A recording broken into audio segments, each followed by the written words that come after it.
Cuidados Intensivos, um podcast de João Pereira Coutinho. Populismo, acusam eles, e depois praticam-no com afinco. Que o diga António Costa, agora confrontado com a demissão de um secretário de Estado da Defesa que foi constituído arguido por corrupção e participação económica em negócio.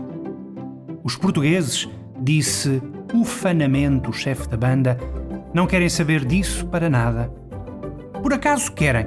Não há estudo internacional que regularmente não mostre a repulsa dos nativos a essas práticas criminosas. O último Eurobarómetro do Parlamento Europeu, divulgado há um mês, mostrava que a preocupação dos portugueses com a corrupção estava acima da média da União Europeia. Não estará o primeiro-ministro a confundir os portugueses com a sua própria sensibilidade sobre o assunto? A julgar pelas condições miseráveis em que se encontra a nova sede da entidade para a transparência, em Coimbra, que permanece sem água, luz ou internet, parece. Mas vamos imaginar que António Costa tinha razão. Imaginemos que os portugueses chafurdavam no nihilismo e na amoralidade mais completos. Haveria razões para o primeiro-ministro se comprazer com tal facto? Ou seria sua função sensibilizar o povo bronco para o problema? A resposta de Costa, sacada do manual básico do populismo, é cristalina. A voz do povo é a voz de Deus. E quem sou eu, um mero instrumento da vontade das massas, para me opor à sabedoria geral?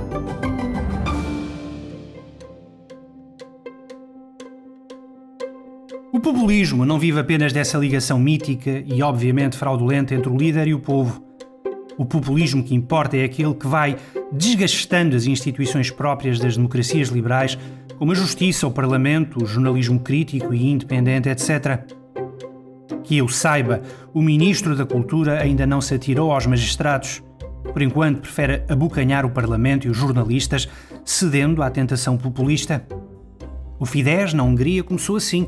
As críticas ao governo, justas ou injustas, vigorosas ou nem por isso, eram sempre ataques ilegítimos à democracia. Razão pela qual, no caso húngaro, as maiorias generosas do Fidesz foram permitindo uma diminuição acentuada do papel fiscalizador do Parlamento e uma concentração de poderes no Executivo, que na prática só responde perante ele próprio. Já sobre a comunicação social, ela tornou-se o sonho de qualquer autocrata.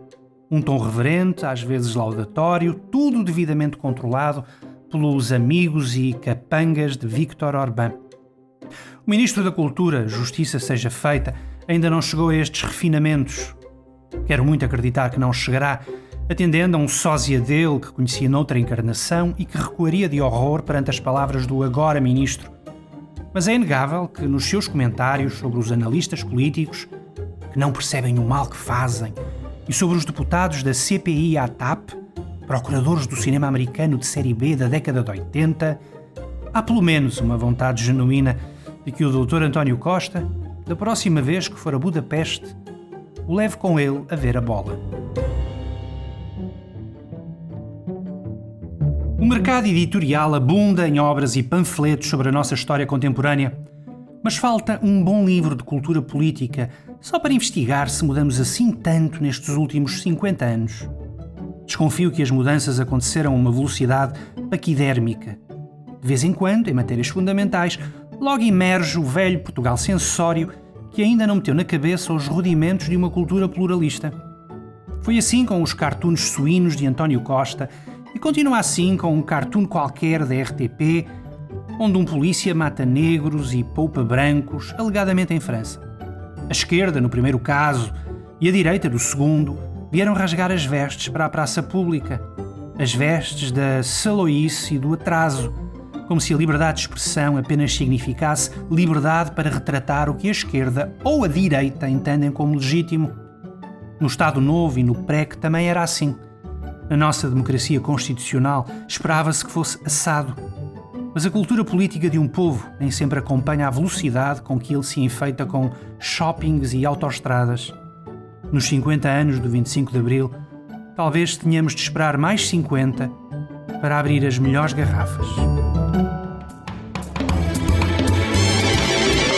Cuidados Intensivos, um podcast de João Pereira Coutinho.